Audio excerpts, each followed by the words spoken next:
فرمایا اللہ تبارک و تعالی نے دو شخصیتوں کو شیطان کے کچوکے سے محفوظ رکھا، ایک عیسیٰ علیہ السلام کو اور دوسرا ان کی والدہ مریم کو۔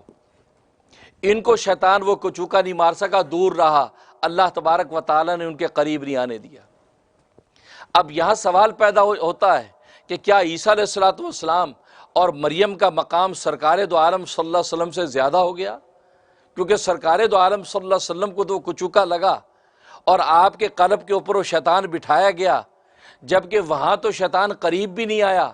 تو ان کا کیا مقام سرکار دو عالم سے زیادہ ہو گیا؟ تو جواب یہ ہے کہ نہیں، مقام سرکار دو عالم صلی اللہ علیہ وسلم کا زیادہ ہے، اس لیے کہ یہ کمال نہیں ہے کہ شیطان قریب ہی نہیں آیا۔ ہو سکتا ہے قریب آتا، کچوکا لگاتا تو کیا نوعیت ہوتی اس کی خبر نہیں، وہاں تو شیطان کو دور ہی رکھا گیا، اور یہاں شیطان آپ کے قریب آیا، لیکن آپ کی تاثیر اور صحبت کی برکت سے اللہ تبارک و تعالی اس کو مسلمان کر دیا۔ تو گویا کہ اللہ اکبر، گویا کہ اللہ تبارک و تعالیٰ نے آپ کی صحبت کی برکت سے اس کی ماہیت ہی بدل دی کہ شیطان نہ رہا، بلکہ شیطان مسلمان ہو گیا، شیطان فرشتہ بن گیا۔ تو کمال تو اس صحبت میں تھا،